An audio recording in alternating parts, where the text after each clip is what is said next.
Want to speak real English from your first lesson? Sign up for your free lifetime account at EnglishClass101.com. Yeah, vamos a la playa. Now we're going to the beach. Hi everybody, welcome back to Top Words. My name is Alicia, and today we're going to be talking about 20 travel phrases that you should know. So let's go. Do you have any recommendations? The first phrase is, do you have any recommendations? This is great to use when you get to a restaurant where you don't know what the food is, you don't know anything about the local cuisine, or you're just feeling a little bit adventurous. You can ask the waitstaff, do you have any recommendations? How much is this? How much is this? This is useful when you're out shopping or when you're in a restaurant and the price is not clearly marked or something is not clear to you. So you can ask, how much is this? Usually when you point to something, I would recommend like pointing to the menu or pointing to an item. How much is this? I'd like this. You can point to something and say, I'd like this. If you want to say, I'd like one, for example, I don't know, you're getting beer. I'd like one of these. If, however, you're in a situation where you can't point, you can say, I'd like 10 of the blah, blah, blah. I'd like 10 of the blue t-shirts, please. Can I try this on? Is useful when you're shopping for clothes. So you find something that you'd like to try, just ask the staff, can I try this on? You can just say, I want to try this on, if you like. Do you speak English? You might get asked this phrase. So you should say, if you're watching this video, you should probably say yes, or you can say yes, a little, if you're not feeling very confident. If you're watching this video and you're understanding this part and you say no, then that's a little strange. So, I have a reservation. Usually the staff will greet you and you can say, I have a reservation.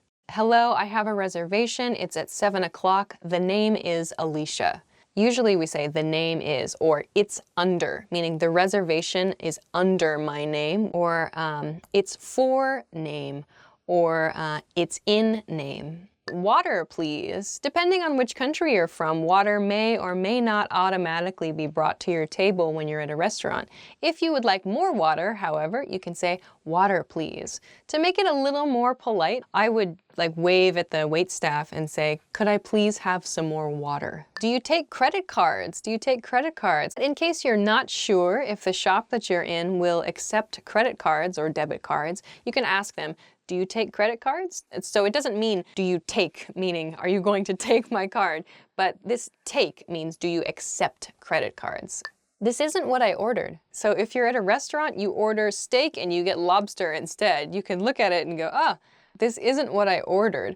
Be careful though. Say this politely. If you look at the waitstaff and you say, this isn't what I ordered, they're gonna be like, I don't know, just be a nice customer. Excuse me, but I don't think this is what I ordered, or this isn't what I ordered. Can you please check? Could we have the menu, please? If for some reason you don't receive a menu when you come to the table, you can, again, just wave at a member of the staff and say, could we have the menu, please? Could you give me a discount? Could you give me a discount means I would like a cheaper price, essentially. So it depends on which country you're in. If haggling or bargaining, meaning talking to the seller to try to reduce the price. My family didn't bargain, we didn't haggle, so I don't haggle. It depends on you and your culture. But just be aware of the culture that you're in and the place that you're in before you ask this question. Do you have any vegetarian dishes? This is useful. Some people have specific eating requirements or eating needs, maybe food allergies, for example. You can replace vegetarian with the specific dietary requirement that you have. Do you have any vegan dishes? Do you have any gluten-free dishes? Do you have any low-fat dishes? Do you have any low-carb dishes? Do you have any fish-free dishes? Do you have any...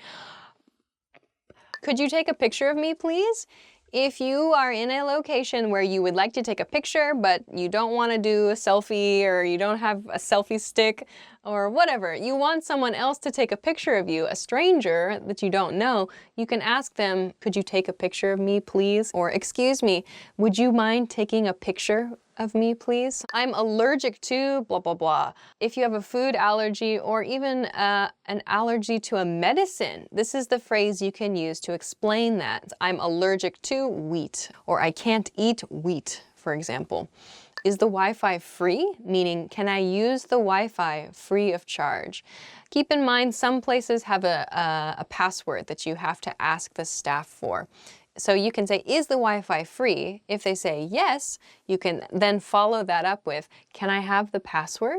I'd like to have a non-smoking seat, please. So when you go to a restaurant, you have an option between smoking and non-smoking sections. The staff will say smoking or non-smoking. You can say, I'd like to have a non-smoking seat, please. Quite honestly though, the most natural response is just to say non-smoking. Could I get a map? Maybe it's a map of the subway system for the city that you're in, or maybe it's a map of the area around your hotel. You could say, could I have a map as well? Could I have the check? You're finished at your cafe, you're finished at the restaurant, and it's time to leave, it's time to pay. So you say to the waitstaff, excuse me, could I have the check? Another more common expression perhaps is, excuse me, check please. You might also hear bill. Excuse me, can I have the bill? Where is the bathroom? Very important question. If you're traveling in America, we don't really use the word toilet or washroom very much. We use bathroom or restroom to talk about toilet facilities. Excuse me, can you tell me where the bathroom is? Or excuse me, I'm looking for the bathroom, or I'm looking for the restroom. Is this the train for blah, blah, blah? Or is this the train that goes to blah, blah, blah? To confirm with someone that I'm indeed on the correct train line. If I say, is this the train bound for San Francisco? You can use that to check if you're correct. So that's the end. Those are 20 travel phrases that you can use when you're traveling in an English-speaking country. Give them a try. I hope that they go well for you. Of course, there are many different variations on these themes, so be sure to experiment a little bit. Thanks very much for watching this episode of Top Words, and we will see you again soon. Bye! The things that I do before I travel to a country where I cannot speak the language, I actually learned numbers. Okay, Fiend. Hi everybody, welcome back to Top Words. My name is Alicia, and today we're going to be talking about the top 10 ways to prepare for travel. So let's go. Choose your destination. The first step is to choose your destination. Destination is the place you want to go. So of course, choose your destination to begin your travels. In a sentence, if you choose your destination based only on price, you might be disappointed. Buy a guidebook. The next expression is buy a guidebook, or maybe download a guidebook at this point. Buy a guidebook. So once you have chosen your destination, you can buy a guidebook for your destination, which will give you tips about what to do there. In a sentence, I bought my guidebook on the internet and it was great. You can buy a guidebook at a used bookstore for less. Save money. Phrase for travel is save money. So once you have chosen your destination and bought a guidebook, you need to save money if you haven't saved money already. So travel can be expensive. You need to save money for your actual transportation as well as for the things you plan to do in your destination. So in a sentence, I'm trying to save money for a trip to Europe next year. Saving money is hard, but it's worth it when you're on the trip. Book a flight. The next step is to book a flight. So you've saved your money, you've chosen your destination, you've bought the guidebook, now you need to book your flight. So to book means to reserve. It's the same as in like book a restaurant. For example, book a hotel, book a flight. So in a sentence, I booked my flight for my vacation last week. Research the costs. Research the costs. Well, I hope you do this before you book your flight, but you research the costs of where you're going to go. How much does it cost to eat there? How much does transportation cost there? How much are sightseeing attractions going to cost there? Those kinds of things. So you need to research the costs for your trip. In a sentence, I researched the costs for my upcoming vacation in Europe and it seems pretty reasonable. Request vacation time. The next step is to request vacation time, or to request time off, or to ask for time off. So at your job, if you need to take time away from your job to go traveling somewhere, you need to request vacation time. In a sentence, I'm going to request vacation time next week and I feel a little bit nervous. Book accommodations. The next expression is book accommodations, or just book a hotel, or book a hostel, something like that. Book an Airbnb as well is fine. So this means to reserve the place you are going to stay in your destination. Let's see. In a sentence, I booked my hotel on the internet. Obtain an international driving license. The next one, for some of you, perhaps if you really want to do all of the things, you can obtain an international driving license. So maybe if you really, really, really want to be able to drive a car in your destination, you can get a driver's license, permission to drive a car in the country of your destination. So in a sentence, I'm taking the test for my international driver's license next week. I hope I pass. Pack. The next one is the verb pack. So to pack. Pack means to put things in a suitcase or to put things in a box. This motion of putting things in something else for the purpose of taking them elsewhere is packing. We do it when we move to a new house or when we travel. In a sentence, I need to pack for my trip next week. Get a visa. The next expression is get a visa. So in some countries, you need to get a visa before you go to the country. Even if you're just there as a tourist, you need to get a visa, special permission to be in that country. Sometimes you have to pay money for it, so you need to research this before you travel. In a sentence, I got my visa when I arrived in Australia. All right, so those are 10 phrases that you can use as you prepare to travel. I hope you enjoyed, and I hope that you can use these the next time you plan to travel somewhere. Thanks very much for watching. Please be sure to like and subscribe if you haven't already, and check us out at EnglishClass101.com for more fun stuff. Thanks very much for watching, and we'll see you again soon. Bye! Hi everyone, my name is Bridget and welcome to today's lesson. The topic for this lesson is Top 10 Must-Know Phrases for the Restaurant. Let's get started. A table for 3, please. A table for 3, please. You tell them the number of people that you are total so that the host can bring you to an appropriate table.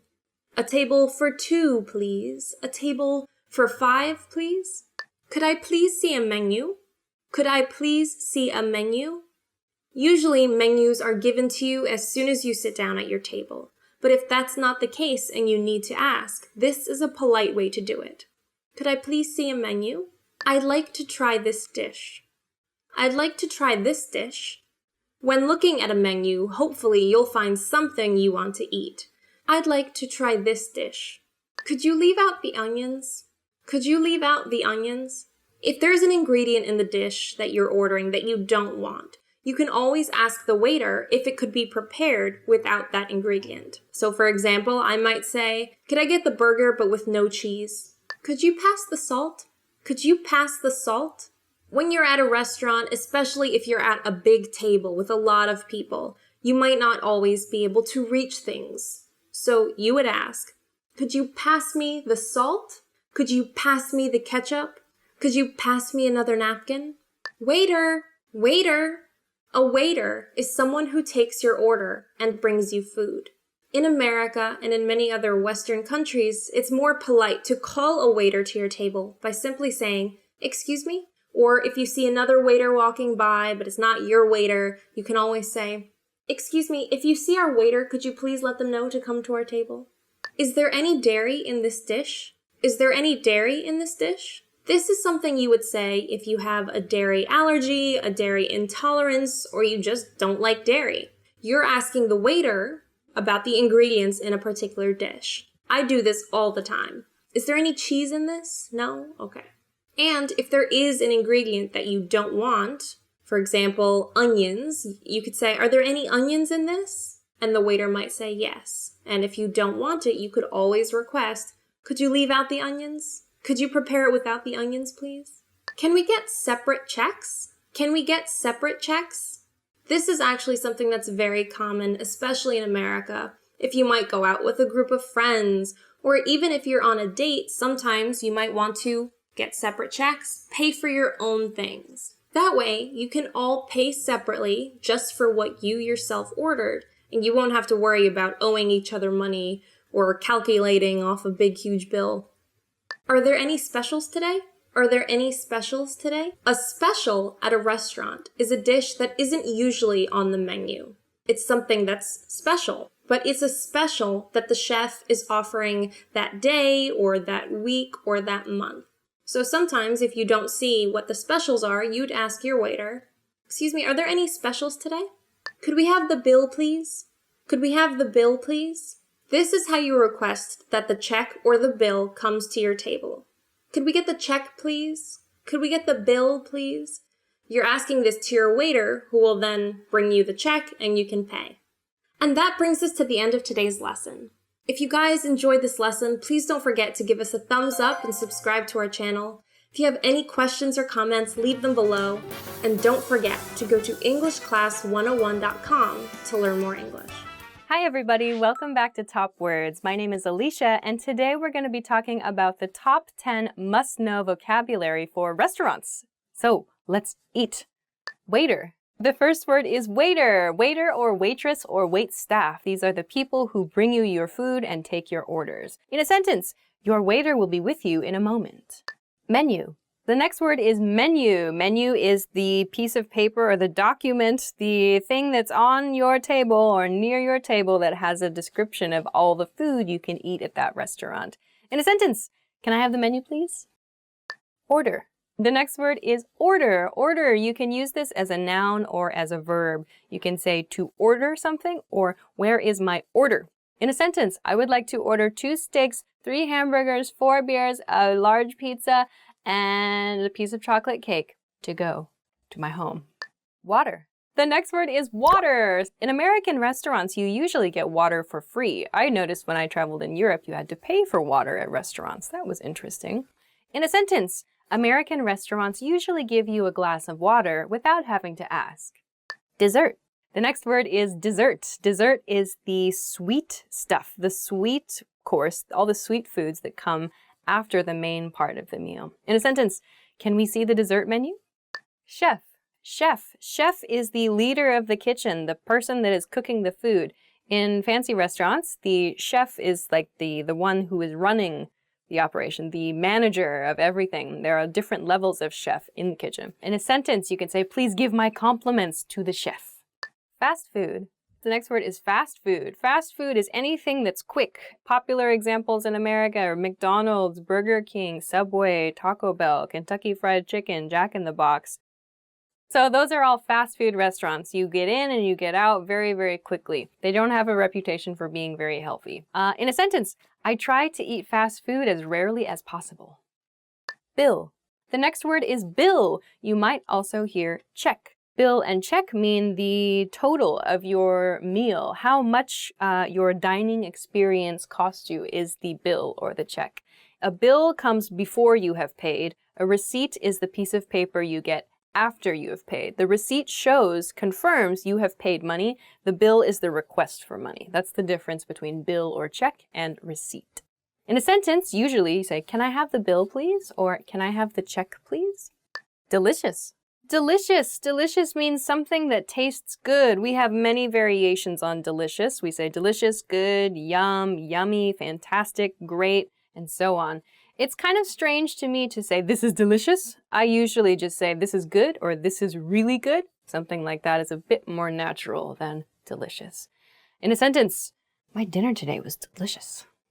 Main course.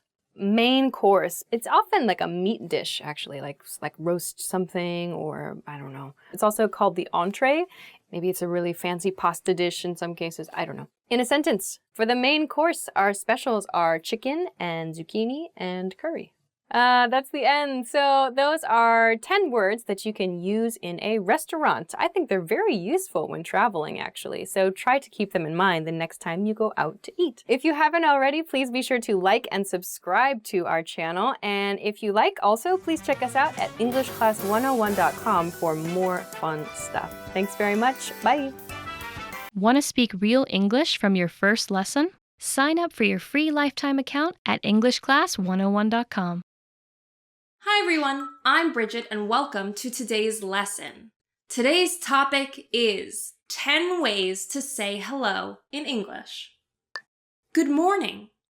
Good morning is the first thing you say to someone when you see them in the morning. Good morning, sir. Would you like a cup of coffee? Good morning. Could I please get some orange juice? Good morning. I'm still tired from the night before. Hello. Hello is the most common greeting you'll hear. That and hi. Hello is a polite, nice way to greet someone when you see them. Hello. Everyone says it. You cannot go wrong saying hello. Hello can be used at any time of the day, no matter whether it's morning or at night or at 4 a.m. When you see someone, you can say hello and it will still be appropriate. Long time no see. Long time no see. It's not necessarily grammatically correct, but it's a saying that we have. Hey, long time no see. What it means is that you haven't seen that person in a long time. So it literally means long time no see. Long time no see is something you say to someone when you haven't seen them in a while. Hey, John. Long time no see. How are the wife and kids? How have you been? Hey, how have you been? I haven't seen you in a long time. How have you been is asking someone how they're doing and how they've been for the past however long if you haven't seen them in a while.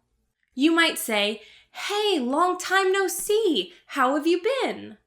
How have you been? That's past tense. It implies that you haven't seen them in a while and you want to hear about how they are and how they've been for all of that time that you haven't seen them. Hey, long time no see. How have you been? How are you? How are you means how are you doing? How are you feeling? How is everything? It's a standard thing that you might say to anyone, even if you've seen them the day before. You might see them today and say, hey, how are you? How's it going? Hey, how's it going? How's it going is a more informal way to say, how are you? So, how are you and how's it going, they mean the same thing. It's asking how you are doing, how you are feeling. Is everything okay with you? What's up? What's up is another way of saying, hey, how's it going? But this one is even more informal. So you might say this to friends. Hey, what's up? And they'll say, nothing. Just living my life, day in and day out. Hey, what's up? Hey, what's up? Good afternoon. Good afternoon. How are you? Would you like some lunch? Good afternoon is a polite way to greet someone in the afternoon. So if you run into your boss, you might say, good afternoon. It's very nice. It's polite. Not a lot of people say it to their friends, but it's a polite way to greet someone. Good evening. Good evening is a nice way to greet someone in the evening time. You can only use this phrase in the evening because it's wishing someone a good evening. It's saying hello at a certain time of day. Good evening. Would you like some dinner? Good evening. Have you eaten yet? All of my examples involve food, it seems. It's nice to meet you. It's nice to meet you. This is something that's very common to say the first time that you meet someone. You might shake their hand and say, hi, it's nice to meet you. My name is Bridget. My name is... It's telling that person that you are happy to be meeting them. It's a pleasure to meet them. Hi, it's nice to meet you. That brings us to the end of this lesson, 10 ways to say hello. If you guys liked the video, please don't forget to give us a thumbs up and subscribe to our channel. If you have any questions or comments, leave them below. And don't forget to go to EnglishClass101.com for more English. How are your English listening skills? First, you'll see an image and hear a question. Next comes a short dialogue. Listen carefully and see if you can answer correctly. We'll show you the answer at the end. A man is looking for an apartment. Which apartment is he probably going to choose? Hi there, I'm looking for an apartment. Could you show me some floor plans? Sure thing. Will you be living alone? No, I'm married, and we're looking for a one-bedroom apartment with a study. Okay, how about this one? There are 2 rooms plus a living room. It's near a busy street though, so it might not be very quiet. I see. I usually work at home, so I need a quiet place, and I'd prefer the living room to be square-shaped. Well, how about this one? It's located a bit far from downtown, but it's in a quiet residential area. There are 2 rooms and a living room, but one of the rooms is a little small. We don't have too much stuff, so this one might work for us. We can show you another apartment with bigger rooms, but it's located further from downtown. No, thank you. Let's have a look at the second one you showed me. Which apartment is he probably going to choose?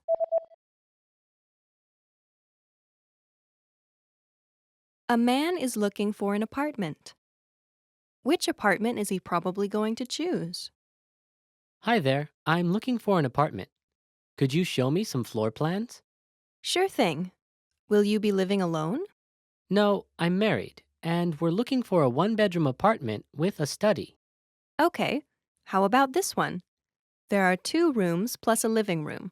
It's near a busy street though, so it might not be very quiet. I see. I usually work at home, so I need a quiet place, and I'd prefer the living room to be square-shaped. Well, how about this one? It's located a bit far from downtown, but it's in a quiet residential area. There are 2 rooms and a living room, but one of the rooms is a little small. We don't have too much stuff, so this one might work for us. We can show you another apartment with bigger rooms, but it's located further from downtown. No, thank you. Let's have a look at the second one you showed me. Want to speak real English from your first lesson? Sign up for your free lifetime account at EnglishClass101.com. Hi everybody, my name is Alicia and welcome back to Top Words. Today's topic is 10 lines you need for introducing yourself. So let's go. Hello, it's nice to meet you. Hello, it's nice to meet you. You can only use this the first time that you meet someone. If you say this to somebody after you have met them already, you're going to seem either A, like you've completely forgotten meeting them, or B, like you are a very strange person for saying it's nice to meet you again. So, when you use this the first time, you can shake hands with someone and say, hello, it's nice to meet you. My name is. The next phrase is, my name is blah, blah, blah. In my case, my name is Alicia. You can use this again when you're introducing yourself, or if you need to reintroduce yourself, you can use this pattern. When you meet somebody at a party, for example, you can say, my name is blah, blah, blah. My name is Barbara. My name is Stevens. You can shorten this. You can say, my name's blah, blah, blah. I'm from. After you've said your name, after you've shaken hands, you can say, I'm from the US, I'm from Japan, I'm from Turkey, I'm from your mom's house, I'm from I'm from a cave in Southern Europe, I'm from your country, or I'm from your city. I'm from the future. Wow. Wow. I have to go. I live in blah, blah, blah. You can use your city. You can use your country, you can use, even maybe if you live near a certain station, you can use the name of the station where you live. So for example, I live in America is fine. I live in Los Angeles is fine. I live in New York is fine. So your neighborhood is fine. If someone says, where do you live? And you say, I live in an apartment. It's like, what? So please use the region or the location where you live, not the type of place where you live. If you hear the question, what do you do? It's asking about your job. In English, people don't say, what is your job? That's not the question that we ask. Instead, the question is, what do you do? And the correct response to that is, I'm a, or I'm an, blah, blah, blah, followed by your job title. So if someone says, what do you do? You can say, I'm a teacher. What do you do? I'm an engineer. What do you do? I'm a donut shop tester. I'm years old. When someone asks, how old are you? You can say, I'm blah, blah, blah, years old. Don't forget the S at the end of this. If you like, you can shorten this phrase to just I'm plus your age. So I'm 65. I'm 13. Whatever. I'm this many. Sometimes children will say that. How old are you? They'll say, I'm this many. Kind of cute. First time you meet someone, you might not ask, how old are you? If it's in a friendly case, like in a party after you've spoken to the person a little bit, it's okay. But just try to be sensitive to the context. Try to be sensitive to the people around you. And if you sense that maybe there's a very large age gap between you, it might be better just not to ask the question at all. I enjoy Many of my students say, "What is your hobby?" But that's not something that native speakers will say. No native speakers say, "What is your hobby?" Instead, we ask, what do you like to do? Or what do you do in your free time? This is a much more natural question than what's your hobby? The answer to this then is I enjoy or I like plus a noun phrase. So for example, what do you like to do? I like listening to music, or I enjoy listening to music. What do you do in your free time? I like watching movies. What do you do in your free time? I like baking cakes. What do you do in your free time? I enjoy tap dancing. What do you do in your free time? I enjoy making new friends. Aw. One of my hobbies is blah, blah, blah. With this one, it's probably better to use a short, easy to understand hobby. If you're explaining a hobby, people are going to expect that it's going to be something that they know about, like photography or cooking or dancing or swimming or whatever. So try to pick something that will allow you to continue the conversation. That's why movies or cooking or books or, sports are a good thing to share. One of my hobbies is snowboarding. I've been learning English for... If you are learning English, if you're studying English, you can use this expression. If someone asks you, how long have you been studying English? You can say, I've been studying English for amount of time. Or I've been learning English, or I've been practicing English, or I've been speaking English for a certain amount of time. I've been studying English since elementary school is also okay to use. I've been studying English since I was in college. Just be careful. For is used for a length of time, and since is used for a specific point in time at which you started something. So you can try and mix it up and use a few different expressions there. So I've been learning English for a long time. I'm still learning English. You should do that too. Okay. I'm learning English at EnglishClass101.com. This probably could be used in response to where did you learn English, or where are you studying English, or how are you studying English? You can respond with, I'm learning English at EnglishClass101.com, or I'm learning English at my school. I'm learning English at my private teacher's house, for example. So a little bit of grammar in this sentence. Why do we use the progressive tense, I'm learning English? If you say I'm learning, it sounds like you're still continuing your studies. If you say I learned English at EnglishClass101.com, it sounds like you're finished. Like you're finished studying, there's nothing else for you to study, so you're done. So it's much, much more natural to actually use the progressive I'm learning or I'm studying when you're talking about your studies, when you're talking about your hobbies, than it is to say I learned or I studied. So those were 10 lines that you need to introduce yourself and to help give the other person a little bit of information and carry the conversation forward. So please try them, please go crazy with them, make them your own. Thanks very much for joining us for this episode of Top Words, and we'll see you again soon. Bye.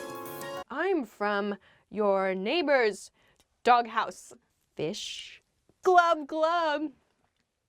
Oh yes, I like to go spelunking in North Africa. Hi everybody, welcome back to Top Words. My name is Alicia, and today we're going to be talking about 10 different phrases that you can use to respond to the question, how are you? So let's go. I'm great. The first phrase is, I'm great. If someone says, how are you? You can say, I'm great. Try to say, I'm great with a kind of an upbeat voice. So something like, how are you? I'm great. I'm feeling bad. I'm feeling bad. If you say, I'm feeling bad, the other person is probably, if they're a friend of yours or a coworker, going to ask you, why? What happened? So if you want to use, I'm feeling bad, make sure you have an explanation ready. Anyway, somebody says, how are you? And you go, I'm feeling bad. Maybe I went out for drinks last night with my coworkers. Oops. I'm okay. I'm okay. I feel like this is one of those intonation practice ones. I'm okay with that, I'm okay. It's like sort of upward intonation. You're like, cool. But if someone says, how are you? And you're like, I'm okay. They're like, oh no. What happened? So you can use your intonation with I'm okay to make it a good thing or a not so good thing. But either way, it's not like a very super serious response. Thank you for asking. Yeah. I imagine this would be in a more formal situation. Like if my friend said to me, how are you?